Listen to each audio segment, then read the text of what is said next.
Yang nomor 2 dulu ya. Nanti nomor 2 nih mudah-mudahan nanti bisa kita bahas sedikit di bulan depan jadi judul ini. Karena ini terkait dengan sosial ya.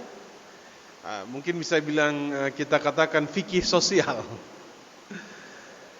Dalam Islam, antum kalau berbuat satu amalan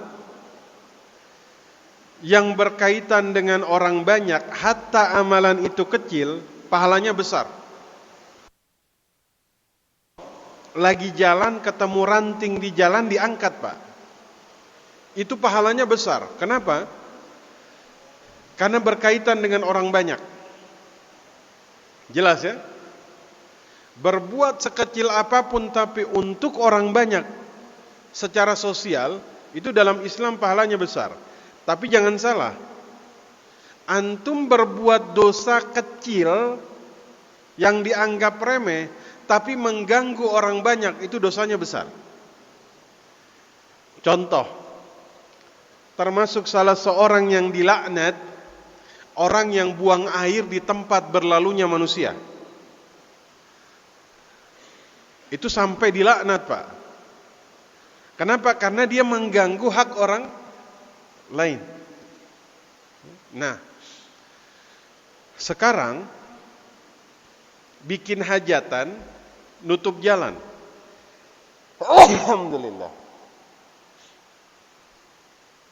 Ini jalan umum, Pak. Kalau jalan kompleks, mungkin yang lain masih mentolerir. Ya?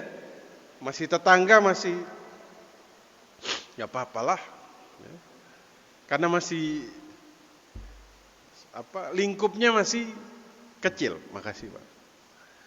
Tapi kalau jalan umum sampai membuat orang tuh harus muter jauh. Kira-kira antum ngomel-ngomel enggak, Pak? Antum ngomel enggak? Bagi dia manfaat, Pak. Tapi bagi orang lain mudarat. Enggak mungkin orang tuh enggak ngomel. Tapi kalau masih di kompleks ya kita sama-sama berluas-luasan dalam masalah ini. Sudahlah. Enggak terlalu. Tapi kalau jalanan umum yang betul-betul umum, yang sangat vital sekali, orang kalau sampai ditutup dia muter jauh, ini agak sedikit bermasalah ini.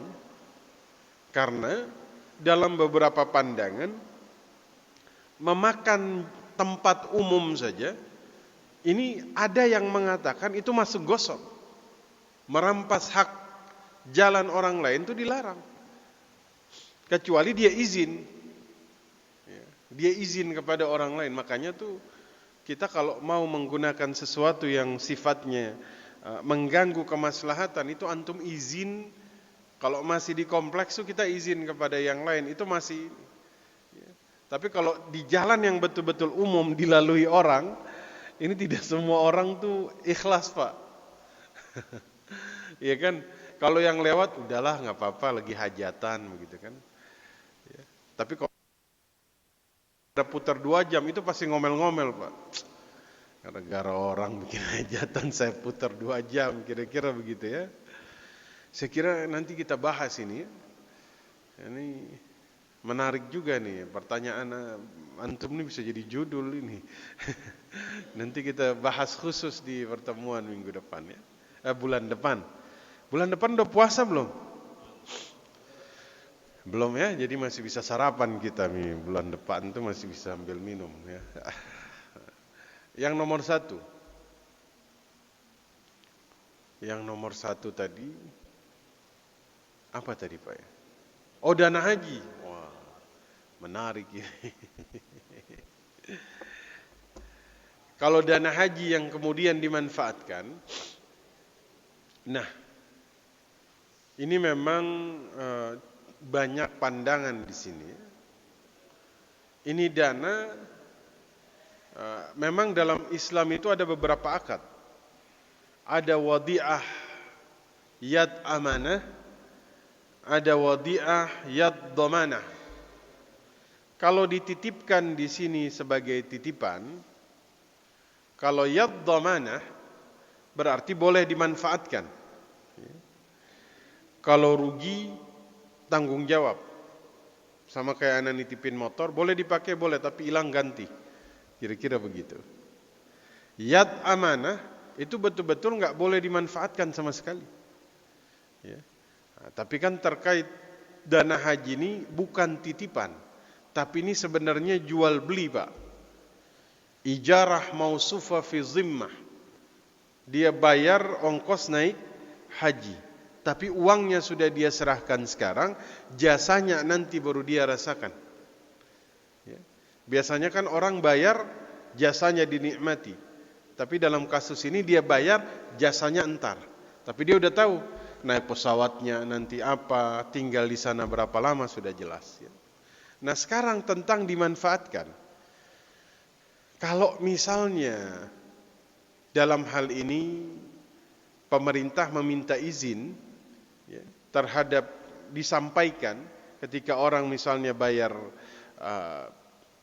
ongkos haji, maka tidak mengapa dimanfaatkan. Yang penting dia tahu dan dia menerima manfaat dari pengelolaan ini. Ya. Tapi kalau misalnya dia tidak tahu, tidak diberi info, ini ada namanya tasarruf fuduli. Ya. Kita memanfaatkan sesuatu di luar kesepakatan. Ya. Tapi insya Allah sudah disampaikan ya. Kita tahu biasanya sudah disampaikan. Jadi pengelolaan ini sudah jelas. Kecuali dititipin, gak ada infonya, diam-diam dimanfaatkan. Nah ini yang masuk tasarruf fuduli. Ya. Wallahu a'lam bissawab. Wallahu a'lam. Ada lagi? Silahkan.